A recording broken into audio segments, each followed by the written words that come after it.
तो जय हिंद दोस्तों, मैं सोम कुमार स्वागत करता हूँ हमारे इस यूट्यूब चैनल एसके बैंकिंग, जिसमें आपको बैंकिंग, फाइनेंस, एपीएस और Indian bank kiosk portal related बहुत से जानकारियाँ मिलती रहती है। तो भाई अगर आप भी गांव में सीएसपी संचालक हैं, यानी गांव में सीएसपी का काम करते हैं, या फिर आप आधार से कैश विड्रॉल का काम करते हैं, तो भाई ये नियमों को आप लोग जरूर फॉलो करिएगा, नहीं तो आपको भी बहुत घाटा लग सकता है अगर आप गाँव में रहते हैं। तो भाई घाटा लगेगा तो क्या घाटा लगेगा और नियम कौन कौन से हैं दोस्तों, इस वीडियो में बने रहिए। वीडियो अच्छा लगे तो लाइक शेयर सब्सक्राइब करना मत भूलिएगा, जिसमें आपको बैंकिंग, फाइनेंस, एपीएस और Indian bank kiosk portal related बहुत सारी जानकारियाँ मिलती रहती है। तो भाई पहले नंबर पे नियम की बात आता है, तो अगर आप कोई भी कस्टमर आता है तो आपके यहाँ कैश विड्रॉल करता है, तो आप लोग अपने रजिस्टर पे जरूर लिखिए। रजिस्टर पे लिखना है तो आपको लिखेंगे तो जरूर, लेकिन क्या क्या लिखना है ये नहीं पता। तो भाई मैं बता दूँ, सबसे पहले नंबर पे आता है नाम लिखना है, और उसका आधार नंबर और बैंक का नाम लिखना है, और बैंक में कितना बैलेंस बचा निकालने के बाद वो लिखना है, और आप जितना निकाले हैं वो लिखना है, और उसमें उसका ट्रांजेक्शन आईडी रेफरेंस नंबर जो होता है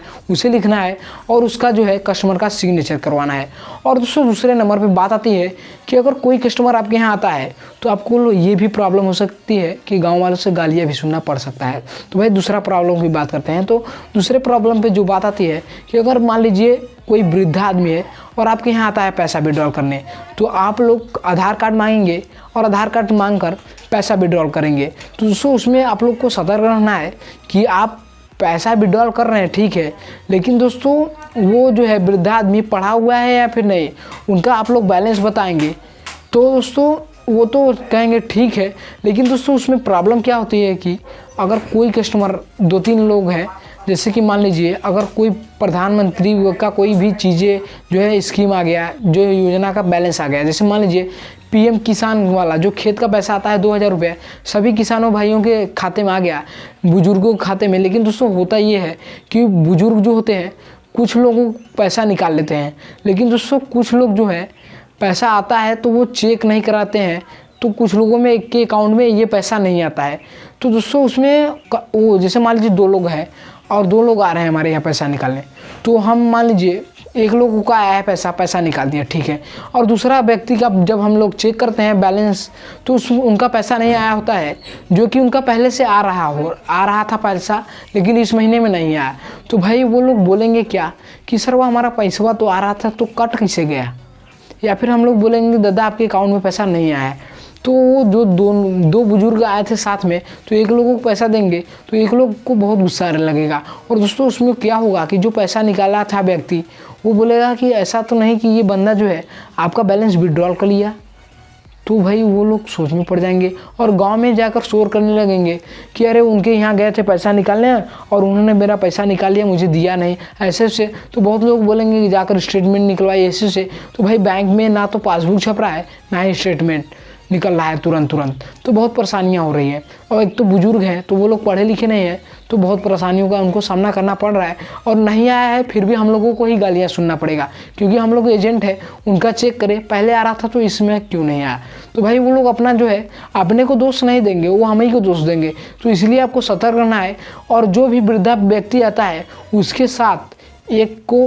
पढ़े हुए व्यक्ति को जरूर लाइए, जो कि पढ़ा हुआ व्यक्ति हो और उनकी पूरा जो है चेक कर सके, पूरा पढ़ सके, तो उनको भी बुलाना है उस साथ में। और दोस्तों तीसरे नंबर पर बात आती है कि आपको ये नियम जरूर अपने काउंटर या फिर अपनी दुकान में अपनाना है कि काउंटर छोड़ने से पहले अपने नोट की जांच करें, अन्यथा बाद में मान्य नहीं होगा। ऐसा लिखने से होता क्या है कि कोई कस्टमर आपके यहाँ आता है, आपसे 1000 रुपये निकाला, इसमें हालांकि अधिक से अधिक गलती करती हैं औरतें लोग आते हैं आपके यहाँ बैलेंस विड्रॉल करने। अगर मान लीजिए हालांकि कभी अगर आपके पास 10 का गड्डी ही आ गया, 2-3 गड्डी, 5 गड्डी, 10 गड्डी आ गया, तो अगर आपके पास पैसा नहीं है तो कोई औरत आती है 1000 रुपये निकालने, तो अगर वो अनपढ़ी है तो उन लोगों को तो गिन नहीं सकती तुरंत, तो आप भी गिन कर देंगे ना, फिर भी आप ही दोषी कहलाएंगे। अब बात सुन लीजिए कैसे, तो आप गिन कर पैसे देंगे, वो लोग गिनेंगी, भले से कुछ मेहरारूआँ सही होती हैं लेकिन कुछ जो है महिलाएं बहुत दुष्ट होती हैं, तो वो घर पर लेकर चली जाएंगे पैसे, और होगा क्या कि वो आपके यहाँ एक दिन बाद आएंगी। कुछ ही लोग होते हैं, सभी लोग नहीं, जो अपने जान से आपको बचाना चाहते हैं, तो वो लोग आएंगे तो बोलेंगे अरे 50 रुपये कम था, 5 नोट कम था, आपने 5 नोट कम दिया, जो कि हम लोग गिन कर दिए थे। उनको बोला गया गिनने के लिए, तो वो लोग तो अनपढ़े हैं तो गिन नहीं सकती, इसलिए उनको भी बोला गया तो वो लोग गिन नहीं पा रही थी। तो ऐसे में बहुत प्रॉब्लम। अब हम लोगों का 5 नोट कम है, बोल रहे हैं हम लोगों से 5 नोट कम है, तो हम लोग तो दे नहीं सकते क्योंकि मैंने तो पूरा पूरा गिना था। तो वो उससे गाँव में शोर करने लगेंगी कि इनके यहाँ पैसा निकालने गए थे, पैसा कम देते हैं, ऐसे वैसे। तो जो दोस्तों इसमें आपको क्या एक्शन लेना है? इसमें आपको एक्शन लेना ये है कि जो भी औरतें आती हैं, महिलाएं अनपढ़ी हों, तो उनके साथ बोलिए कि एक जो है एक आदमी को अपने साथ लाइए जो पढ़ा लिखा हो, क्योंकि वो नोट काउंटिंग कर सके और आपकी पूरी डिटेल्सों को देख सके। और दोस्तों 5वें नंबर पे बात आती है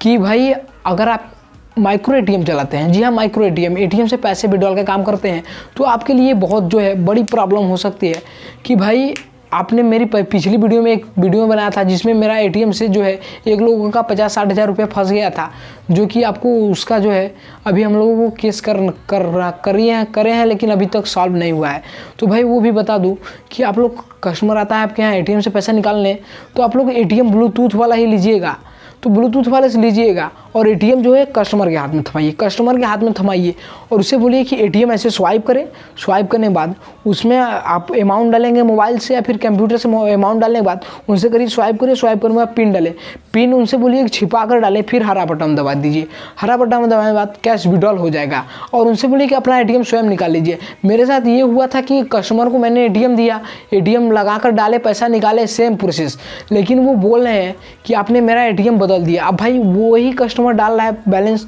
एटीएम लगा रहा है, फिर वही कस्टमर एटीएम भी निकाल रहा है, फिर भी हम लोगों को जबरी बोल रहा है कि एटीएम बदल दिया और गांव में उसने पूरा शोर कर दिया कि इनके यहाँ से पैसा निकाले थे, 50-60 हज़ार रुपये मेरा चुरा लिए ऐसे से, जो कि कंप्लेन भी पुलिस के पास हुआ। हम लोग गए वहाँ से, ये जो है कंप्लेन सॉल्व हो गया, पूरी तरह से हमारी सीएसपी जो है वर्किंग कर रही है, कोई भी दिक्कत नहीं हो रहा है। तो भाई यही छोटी जानकारी रही थी आपके साथ। और भाई कैश काउंटिंग करते समय आप लोग ये ज़रूर कैश काउंटर वाला जो है, काउंटर छोड़ने से पहले वाला नियम जरूर चपना कहीं से भी। और दोस्तों ये छोटी जानकारी आपको कैसी लगी, अच्छा लगे तो लाइक शेयर सब्सक्राइब करना मत भूलिएगा। मिलते हैं हम लोग साथ, तब तक धन्यवाद।